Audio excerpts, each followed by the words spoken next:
எல்லாருக்கும் வணக்கம்.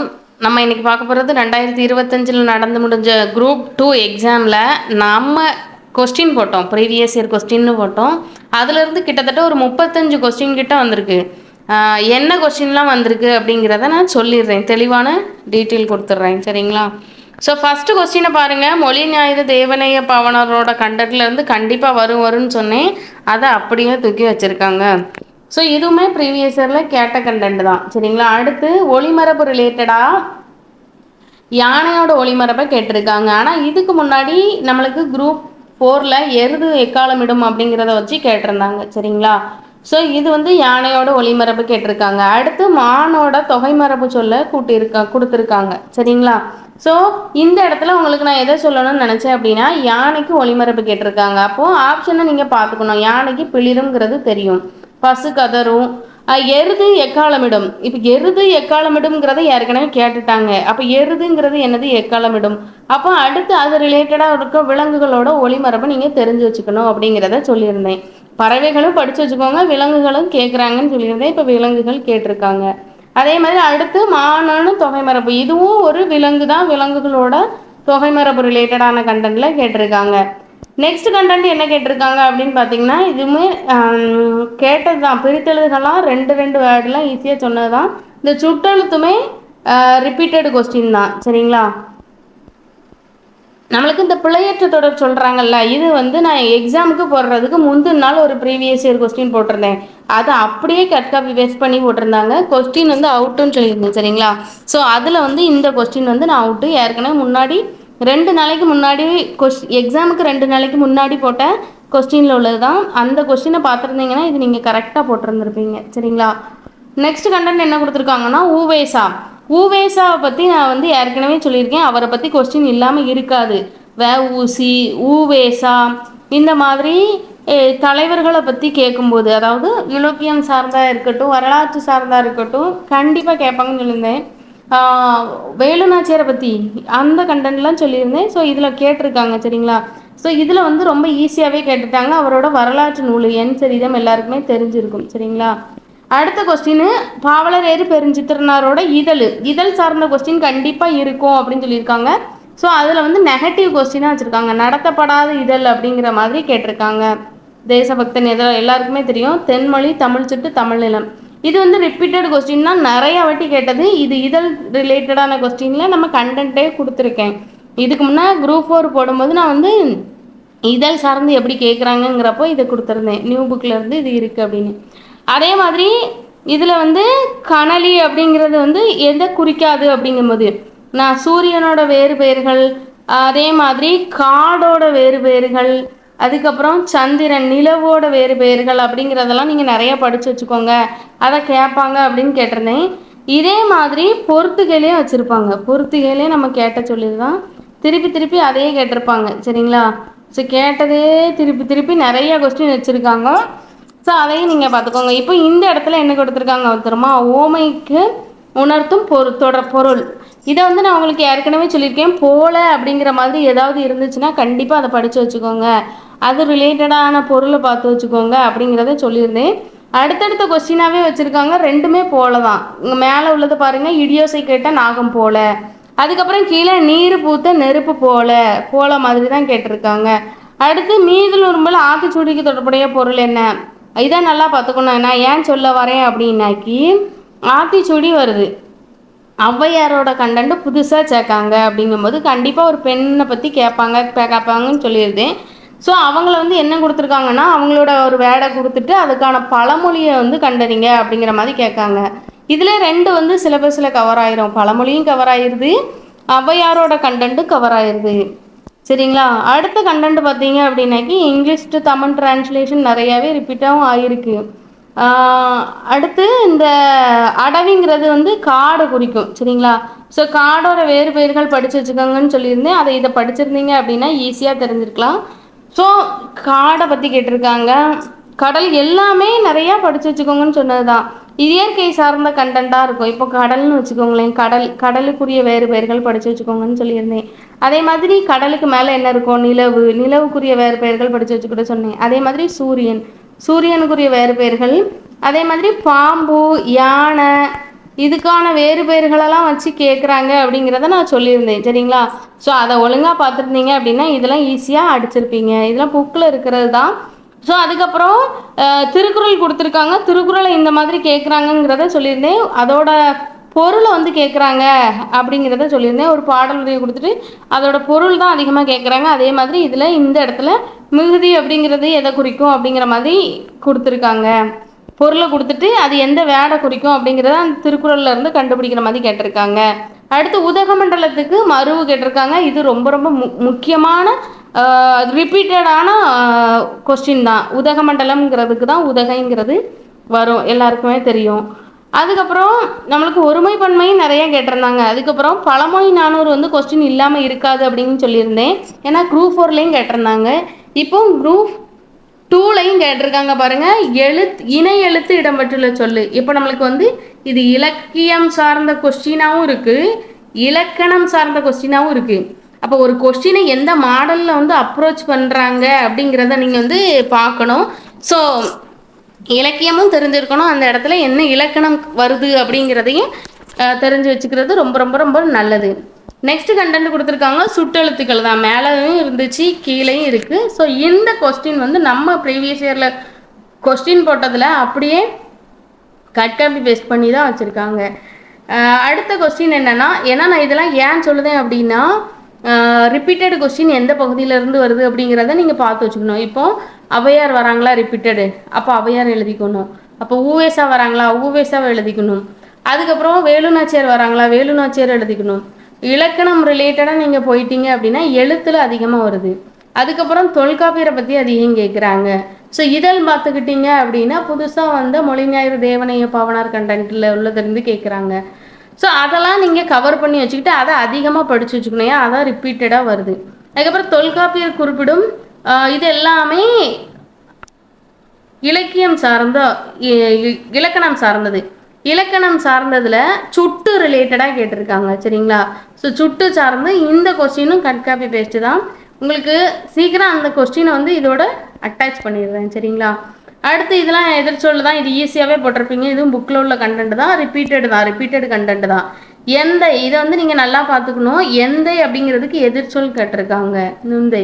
எந்தை அப்படிங்கிறது எம் தந்தை அப்படிங்கிறதோட மருவு. அப்போ அதுக்கு எதிர்ச்சொல் அப்படின்னா நுந்தை நுண் தந்தை அப்படின்னு தான் வரணும், வேற எதுவுமே வராது. நெக்ஸ்ட் என்ன கொடுத்துருக்காங்க அப்படின்னாக்கி இந்த கண்டென்ட்டும் ரிப்பீட்டட் தான். இதுவும் அப்படியே பிழையான தொடர்லேருந்து கேட்ட கொஸ்டின் தான், வேற எதுவுமே மாற்றலை.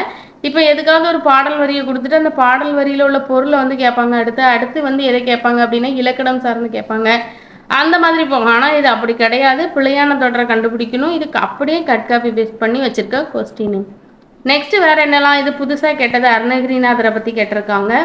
அடுத்து நான் மொழி சார்ந்த கண்டென்ட்டை படித்து வச்சுக்கோங்க அப்படின்னு சொல்லியிருந்தேன்ல. ஸோ அதில் மொழி சார்ந்து கேட்டதில் இந்த தென் திராவிட மொழிகளை பற்றி கேட்டிருக்காங்க. ஏன்னா நம்மளுக்கு மொழி தமிழ் மொழின்னு சொல்லலாம், மொழி சார்ந்து நம்மளுக்கு தெரிஞ்சுக்கணும். அப்படிங்கும்போது எல்லா மொழியுமே வந்துடும், நம்மளுக்கு புக்கில் இருக்குது 9th. ஸோ அதே மாதிரி 9th புக்கில் இருந்து நிறைய கவர் ஆகிருக்கு சரிங்களா. அடுத்து மரபு தொடரோ பொருளோடு நிரப்புக அப்படிங்கிறது வந்து இதுவும் ரிப்பீட்டட் கொஸ்டின் தான். இது காணல் நீருங்கிறது வந்து கேட்டிருக்காங்க சரிங்களா ரிப்பீட்டடில், அதனால் இதை வச்சுருக்கேன். இதில் எல்லாமே ஈஸியானது தான். நெக்ஸ்ட் என்ன கொடுத்துருக்காங்க அப்படின்னாக்கி உங்களுக்கு இந்த இடத்துல வந்து பார்கெயின் பேரம் பெஸ்ட் இது எல்லாருக்கும் தெரிஞ்சிருக்கும், இதை தெரிஞ்சுக்கோங்க. அதே மாதிரி பண்டமாற்று முறையும் வந்து தமிழில் இருக்கிற இங்கிலீஷ் டு தமிழ் டிரான்ஸ்லேஷன் புக்கில் இருக்குது சரிங்களா. நெக்ஸ்ட்டு இந்த கொஸ்டின் சொல்லி ஆகணும், உங்களுக்கு ரொம்ப ரொம்ப முக்கியமானது. என்ன அப்படின்னு பார்த்துக்கிட்டீங்க அப்படின்னாக்கி முன்னீர் வழக்கம் மகடுவோடு இல்லை. அப்போது முன்னீர் வழக்கம் மகடுவோடு இல்லை அப்படிங்கிறது வந்து தொல்காப்பியத்தில் குறிப்பிட்டிருக்கும். மகடு அப்படின்னா பெண்ணை குறிக்கும், ஆடுவு அப்படின்னா ஆணை குறிக்கும். மகடு வந்தாள் அப்படிங்கிறது தான் இதில் சரியான தொடர். பிள்ளை அச்சது அப்படின்னா சரியான தொடர்னு கண்டுபிடிக்கணும். அப்போ மகடு அப்படின்னா பெண்ணை குறிக்கும், வந்தாள் அப்படிங்கும்போது பெண்ணை தான் குறிக்கும். அப்போ வந்தாள்ங்கிறது வராது, சாத்தி வந்தான் அப்படிங்கிறது வராது. ஆடுவும் வந்தான்னு வரணும், ஆடுவும் வந்தாள்னு வந்திருக்கு. ஆப்ஷன் சி தான் கரெக்டு. அப்போது பண்டைய காலத்தில் பெண்கள் கடல் கடந்து சென்றது இல்லை அப்படிங்கிறத வந்து நான் மென்ஷன் பண்ணி நான் ரிப்பீட் சொல்லியிருந்தேன். அதை வந்து கேட்டிருக்காங்க இந்த இடத்துல. எப்படி கேட்டிருக்காங்கன்னு பார்த்தீங்கன்னா மகடு வந்தாள். அப்போ மகடுங்கிறது எதை குறிக்கி, ஆடுன்னா எதை குறிக்கி அப்படிங்கிறத பொருள் தெரிஞ்சுக்கணும். இப்போ உங்களுக்கு வந்து நான் இதை வந்து ரிப்பீட்டடாக 2 பாடல் வரி வந்திருக்கு. அந்த 2 பாடல் வரியும் வேற மாடலில் கேட்டிருக்காங்க. ப்ரீவியஸரில் எப்படி கேட்டாங்கன்னா, முன்னீர் வழக்கம் மகடுவோடு இல்லை அப்படிங்கிறதுல மகடு அப்படின்னா எதை குறிக்கும் அப்படிங்கிறத கேட்டிருந்தாங்க. பெண்களை குறிக்கும். இது வந்து நீங்கள் போட்டிருப்பீங்க. ஆனால் மகடு வந்தால் அப்படிங்கிறது என்ன தொடர், பிழையற்ற தொடரை கண்டுபிடிக்கணும் அப்படிங்கும்போது இந்த இடத்துல கேட்டிருக்காங்க. கொஸ்டின் ஒன்று தான், ஆனால் அதோட மாடல் மாறுது. இது யாரும் முறை யாவரும் கேளீர் அப்படிங்கும்போது எந்த பாடல் வரி அப்படிங்கும்போது கண்டிப்பாக போட்டிருப்பீங்க எல்லாரும் புறநானூறு தான். ஆசிரியர் கேட்டாலும் அறிவுறு தலைவர் எல்லாரும் ஈஸியாகவே போட்டுருவீங்க. ஆனால் அதோட எதிர்ச்சொல் கேட்குறாங்க. அப்போது உங்களுக்கு அதோட பொருள் என்ன, எதிர்ச்சொல் என்ன அப்படிங்கிறத நீங்கள் தெரிஞ்சுக்கணும்.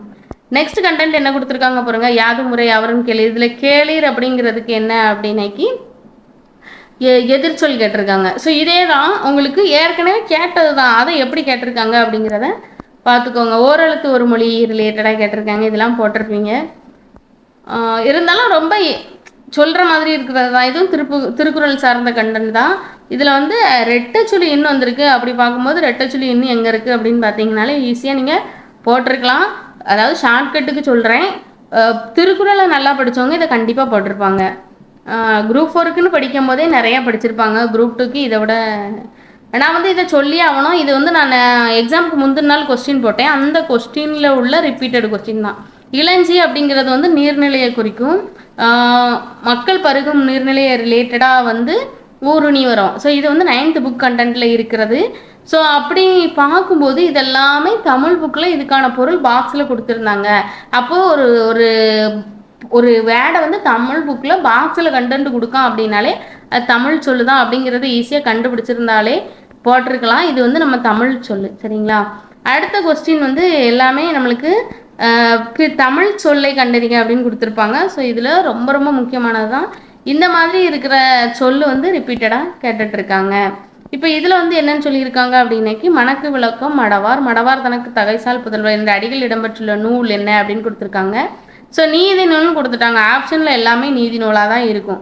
ஸோ இதில் நீதி நூல் வரும்போது எத்தனை ஆப்ஷன் இருக்குங்கிறத பார்த்துக்கோங்க. ஏன்னா இது எல்லாமே ப்ரீவியஸ் இயரில் கேட்டது. திருக்குறளாக இருக்கட்டும், நாலடியாக இருக்கட்டும், என்ன இருப்பது, நான்மணி கடிகை, அதுக்கப்புறம் ஓதலில் சிறந்ததுண்டு, அதுலேயும் நீதி நூல்கள் தான். 4 ஆப்ஷனுமே அடுத்தடுத்து இருக்கு பாருங்க. அதுக்கப்புறம் 7ஆவதில் கூடிய சமண கருத்திற்கே உரிய கருத்துக்கள் என்ன அப்படின்னு கொடுத்துருக்காங்க. ஸோ இதில் நான் என்ன சொல்ல வரேன் அப்படின்னாக்கி 2025 குரூப் 4ல் கேட்ட 7ஆதி வந்து கூற்று காரணத்தில் கேட்டிருந்தாங்க. இப்போ பாருங்களேன், அதில் கூறப்பட்டுள்ள சமண கருத்துக்கான அறக்கருத்து என்னன்னு கொடுத்துருக்காங்க. 7ஆதி சமண காப்பியம். ஸோ அதுக்கான அறக்கருத்து என்ன அப்படிங்கிறத நீங்கள் நல்லா தெரிஞ்சுக்கணும் அப்படிங்கிறத அவங்க அடுத்த கொஸ்டினாக வைக்கிறாங்க. ஃபஸ்ட்டு கொஸ்டின் 7ஆவதை ஃபுல்லாக தெரிஞ்சுக்கோங்க. அதில் உள்ள மருந்து பொருட்கள் எத்தனை, மொத்தம் 6 அப்படிங்கிறது 2025 குரூப் 4ல் கஷ்டமாக கேட்டிருந்தாங்க. ஆனால் அதே கொஸ்டின் 2025 குரூப் 2ல் கேட்கும்போது கொஞ்சம் ஈஸியாக கேட்குறாங்க. ஆனால் வந்து கொஞ்சம் டஃப்பாக இருக்காது. அப்போ என்ன கருத்தை சொல்ல வராங்க அப்படிங்கிறத நீங்கள் தெரிஞ்சுக்கிற மாதிரி இருக்குது.